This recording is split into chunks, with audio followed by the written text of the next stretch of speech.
Bonjour.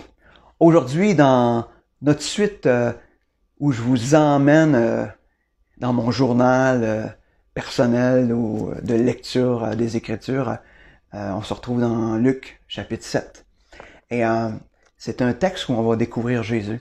On va le découvrir avec des sentiments, des émotions.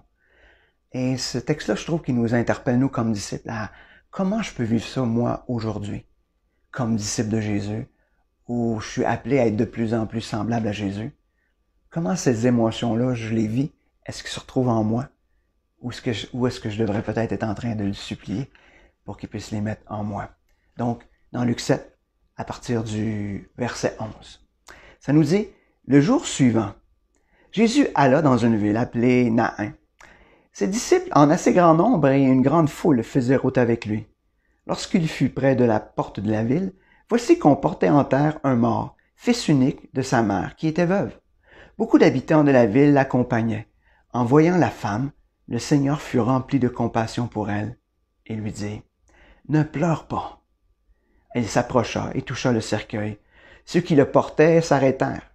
Il dit, « Jeune homme, je te le dis, lève-toi. » Et le mort s'assit et se mit à parler. Jésus le rendit à sa mère. Tous furent saisis de crainte et ils rendaient gloire à Dieu en disant, « Un grand prophète a surgi parmi nous et Dieu a visité son peuple. » Cette déclaration sur Jésus se propagea dans toute la Judée et dans toute la région. On voit Jésus qui rentre dans la ville. Et il se passe un événement comme il s'en passe d'une manière régulière. Il y a un mort. Ce mort-là, c'est un jeune homme. Et sa mère qui est une veuve, donc qui a probablement simplement ce jeune homme-là qui pourvoit à ses besoins. Il est mort. Il est mort. Mais Jésus regarde la situation en rentrant dans la ville et ça nous dit qu'il est ému de compassion. Jésus voit au-delà de la situation qui se passe parce que la mort de quelqu'un, son enterrement peut devenir quelque chose de bien banal. Mais Jésus voit au-delà de ça. Il voit cette femme qui va se retrouver seule et Jésus est ému de compassion. Il voit la souffrance dans le cœur de cette mère-là. Et Jésus est ému de compassion. Et ce que je notais dans mon cahier, c'est justement ces choses-là. Je notais que Jésus voit la souffrance. Et non seulement il voit la souffrance, mais il est ému de compassion. Et je me suis dit, est-ce que moi, comme disciple, je suis en mesure de voir la souffrance dans le cœur de ceux que je côtoie, où je fais semblant de passer par-dessus, où je me dis, bah, ça fait juste partie du quotidien. Est-ce que je vois la souffrance au-delà de l'événement?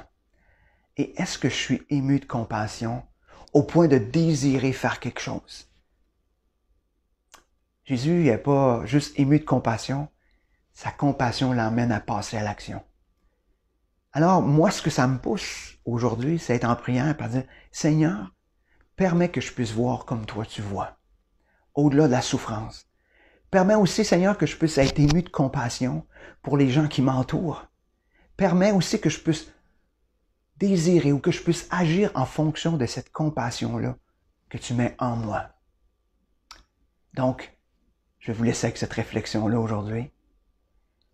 Est-ce qu'on est prêt à voir ou est-ce qu'on voit au-delà de la souffrance des gens? Est-ce qu'on est ému de compassion envers les autres? Est-ce qu'on a le désir d'agir face à la souffrance que l'on voit autour de nous? Sur ce, bonne réflexion et bonne journée.